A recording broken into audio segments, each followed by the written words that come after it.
je suis là ce matin pour manifester contre la loi travail parce que même si on est lycéen, ça nous concerne quand même parce que plus tard, nous aussi, on sera travailleurs et du coup, forcément, ça nous concerne, quoi. Qu'est-ce qui te gêne particulièrement dans cette loi de travail ? Par exemple, dans les entreprises, par rapport aux syndicats, le fait que les représentants des syndicats qui normalement doivent être de l'extérieur vont être supprimés, ce qui veut dire qu'ils vont avoir des représentants à l'intérieur des entreprises et du coup le patron pourra exercer par exemple une pression sur les travailleurs en leur disant que par exemple si jamais ils veulent avoir une augmentation, ils l'auront pas ou sinon ils vont se faire virer, ce genre de choses, quoi. Déjà, ça va être la suppression des contrats, des CDI, tout ça. On parle de la remise en cause des CHSCT. Surtout dans la construction, c'est un gros problème. Puis tout, et puis il n'y a rien qui me plaît dedans. Mais vous êtes bien d'accord pour dire qu'il faut changer les choses, il y a trop de chômage. Il y a trop de chômage. Attendez, on parle du chômage, mais on ne parle pas des gros dividendes du CAC 40 et tout ça. Non, ça on n'en parle pas. On parle que des petits. On est des feignants. De nature, on est des feignants. Qui a dit ça ? Qui a dit ça ? Du con. Ah ça, entendre ça, je me mets à la place de tous les camarades qui ont eu une vie bien remplie au travail et puis arriver à un stade de se faire traiter de feignant. C'est quand même... J'ai jamais vu ça. Même mon employeur m'a jamais traité de feignant.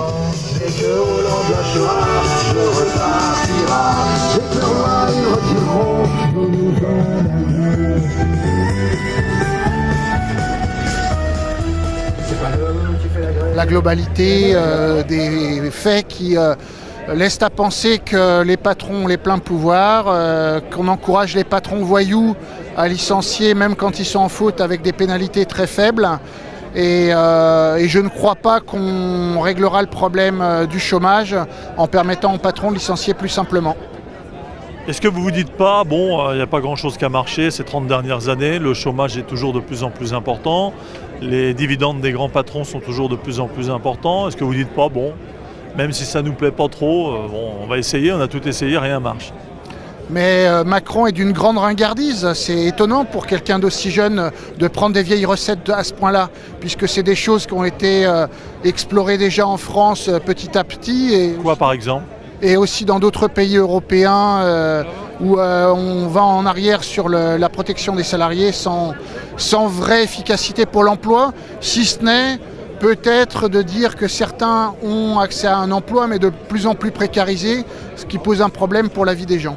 Non, j'ai l'impression que c'est un peu touche pas au Grisby, quoi. Il y en a qui ont le pognon et il est bien planqué et il s'accumule. Et tant qu'on s'attachera pas, tant qu'on s'attaquera pas à la répartition plus égalitaire des richesses, on aura un problème avec l'emploi et la pauvreté dans notre pays. Donc je pense pas que c'est du pessimisme, c'est une grande lucidité. Je crois que la question politique moderne et majeure qu'on doit traiter dans les prochaines années, c'est celle-là. L'UNEF a appelé à la mobilisation contre les ordonnances de Macron. Pourquoi ? Pour une raison principale, c'est qu'en réalité à l'UNEF on considère qu'on est des travailleurs en formation. Qu'est-ce que ça veut dire ?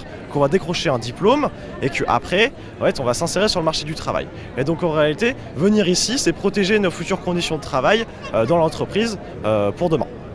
Vous êtes inquiet personnellement pour votre avenir avec cette loi travail ? Oui, bien sûr. Quand on regarde un peu dans le détail de ce qui se passe, en fait, c'est juste très grave ce qui arrive au code du travail. Avec l'inversion de la hiérarchie des normes, en fait, c'est un code du travail à la carte qui va arriver dans les entreprises et donc redevenir en fait au 19e siècle, à une époque où l'exploitation était plutôt grave. Il y a la question des licenciements qui vont être très facilement facilités, que ce soit le licenciement économique, parce qu'en fait on pourra magouiller avec les comptes pour virer la personne qu'on veut. Ça parce que en fait la lettre de licenciement elle pourra changer jusqu'à devant le juge, c'est-à-dire qu'on ne pourra plus se défendre en tant que salarié.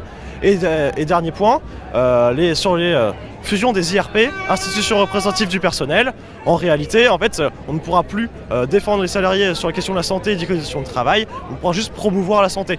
Nous les étudiants qui avons déjà fait des travails précaires, on sait très bien ce que c'est que de se mettre en danger au travail. En fait, si la CHSCT disparaît, en fait, ça va encore empirer pour tous les étudiants et nos futures conditions de travail.